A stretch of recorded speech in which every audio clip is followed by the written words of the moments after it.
Hey everyone, I'm doing a quick HPZ talks. I'm wearing my glasses because my eyes are really messed up from allergies right now. I don't know if you can tell that they're super bloodshot, but something's going on. I don't know what's going on. But, so I got a request. Let me get the person's name. I believe their name is like Brandon Ramaru, maybe? I'm just bringing up the thing real quick.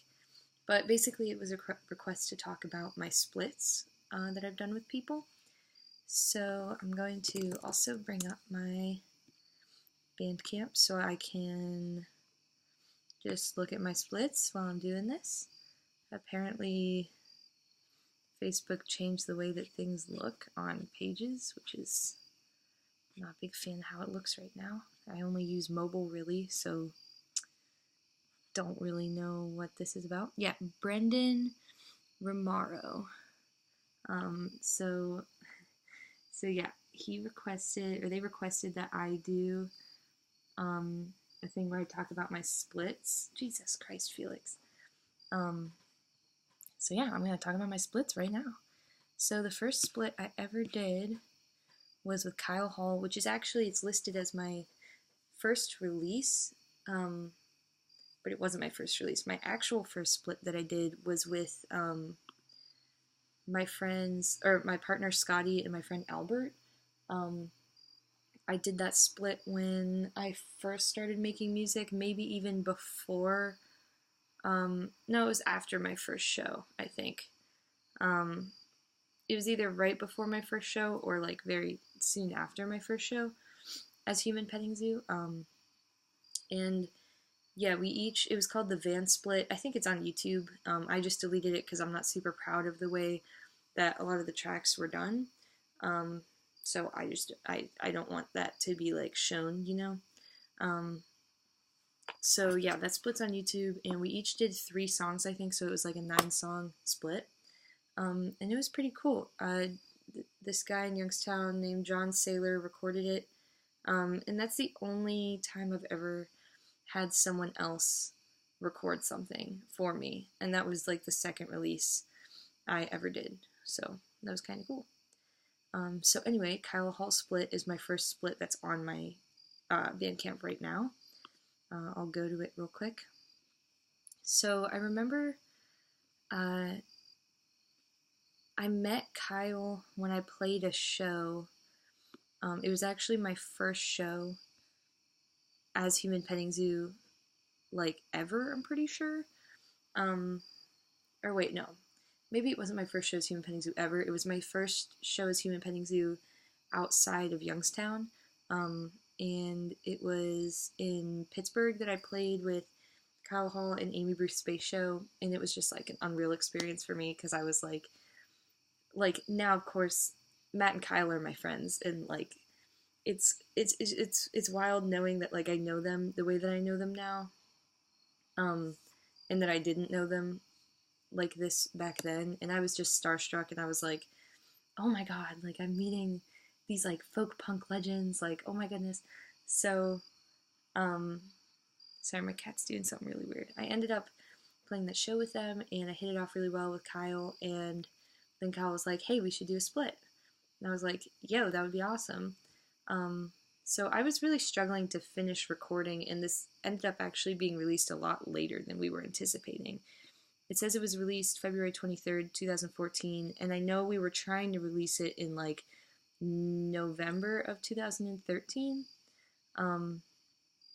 But yeah, Kyle, I can definitely say, is the reason that I have, like, one of the many reasons that I have, or that I had a really good start as a musician. I would say, like, Tumblr helped me a lot in, like, really getting myself out there. But as soon as I did a split with Kyle, it was like, uh, things started going pretty uphill pretty fast. Now I feel like I'm just doing it myself, but back then it was really cool to have like someone who was a bit bigger in the scene that I could do a split with and like really improve my standing in the scene. So it was really cool. This is definitely one of my favorite releases I've ever done. I don't really play any of these songs anymore.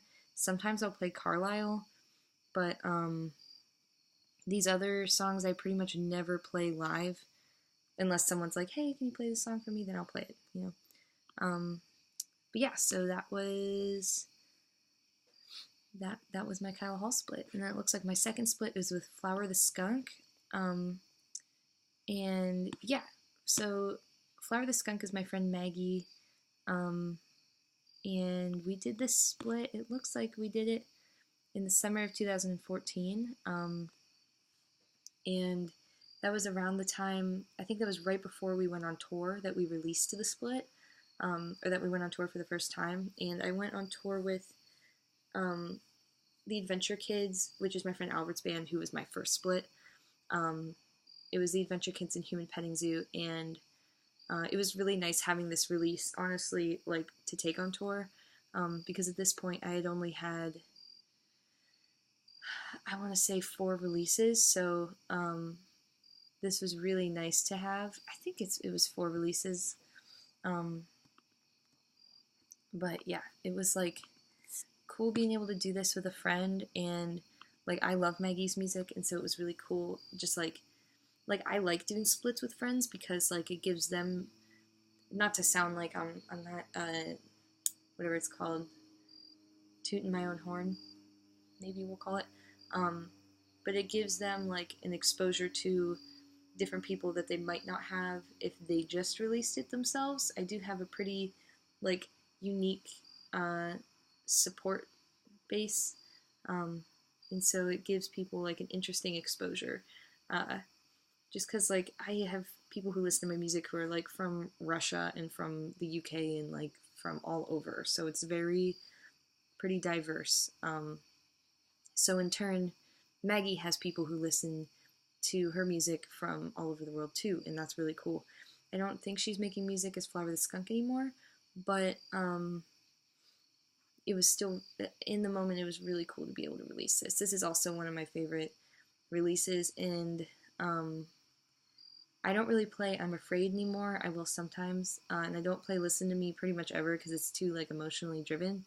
But Beatles and Snakes and Nihilism Isn't My Cup of Tea are easily 2 of my most favorite songs to play live, even to this day. So, and it looks like after that, I released the Miss You split with my best friend Lou, and they were going by Happy Boy for a while. I think now they're just going by Lou for their band. I'm so stoked on this split because, like, for me, when I do a split, I almost tailor my songs to fit, like, with the other artist that I'm doing a split with. So, like, for my split with Kyle Hall, I was doing, like, a pretty, like, kind of like folk pop sound, you know?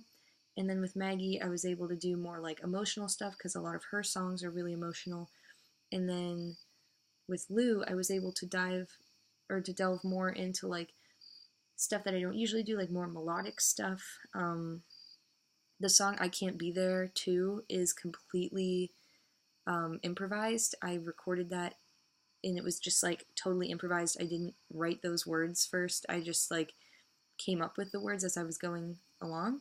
And that was like the first recording of the song. I didn't go back and re-record it. So I would say my split with Lou is really raw, and like a lot of the feelings I was having during the time of writing the split were like, man, it sucks not being close to my friends, and like I wish I could just be closer to my friends. And like Lou was living in Columbus and I was living in Kent, and it was just tough. And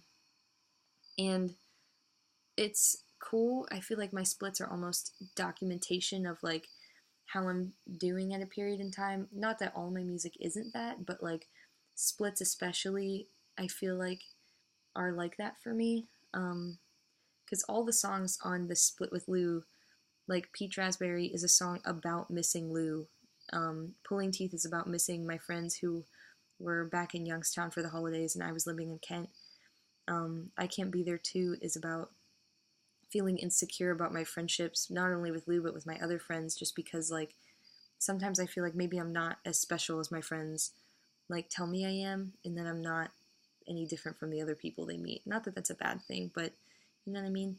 And then Bike Rides is just about, that song's specifically about Scotty and just being happy and like doing things that make you happy. And that's the kind of song that I really needed at the time when I wrote this. And honestly, Lou's side of the split is just genius. I love Lou's music so much. But yeah, because Lou's music is pretty, like, I don't know, I would describe it as melodic and maybe not simple, but minimalistic. It gave me the opportunity to also create something that was more minimalistic and melodic. And so I think that's all my splits. Overall, I love doing splits with people. It is a little hectic. I do get a lot of people asking me if I want to do splits. I work in a very chronological order, though. So, like, if right now I'm working on UFO, I'm very close to being done. There's just one thing stopping me from releasing it, and I wish I could tell people, like, what's stopping me, but I can't really. It's kind of like a secret. But right now, since I'm working on UFO, I don't want to release anything else. I don't want to work on anything else. I don't want to do anything until I'm finished with UFO. And so it's hard for me to say, yeah, after UFO, I've got a split that I'm doing with so-and-so, and then after that, I've got a split with so-and-so, but after that, I can do a split with you. Like, it's hard for me to promise things like that, and I am, in a way, selective with who I do splits with, just because I like being friends with the person I'm doing a split with. Not that I'm not friends with people who ask me to do splits, but I like being friends with them and close with them and able to easily communicate with them. And like, I want to know that everyone has like good intentions going into the split. But I love doing splits. I think it's really cool, and it's like an interesting thing. Like, doing digital splits is kind of cool because there's not a side A and a side B. It's just like tracks 1 through 10, and there's 5 songs from each artist, and you don't flip the tape and you don't flip the record to listen to the other side. You just like listen to it, and I don't know, it's kind of cool. And when you can get it on a medium where you do have to flip it, I think that's just like super cool. And I love splits. Part of me, I'm like, I wish every release I ever did was a split, because they're like just fun to put out. But I do like putting out my little solo things. And my favorite way to release music is doing like a solo album, a split, solo album, split, and going like on and off. Because I feel like it gives me a good balance, and I feel like it gives other people a good balance. Like, it must be cool to go on my Bandcamp and listen to my music and then listen to someone else's music that like I like. And I feel like it's almost like, hey, look at this band that I like, and I got to do something with them. And it's just something cool to share with people, you know? Well, I guess that's all for the HPZ Talk splits.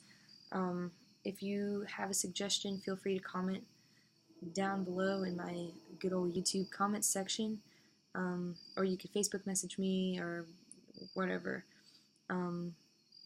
Thank you so much for your outstanding support. I'm sorry that my HPC Talks videos are always so long. I just can't really... Sorry, I live right by a train. I just can't really help but talk about things for a long time, because everything I do for Human Petting Zoo means the world to me. So, thank you so much for your support, as always. It's just outstanding to me how much support I have, and it really means the world to me. So, yeah.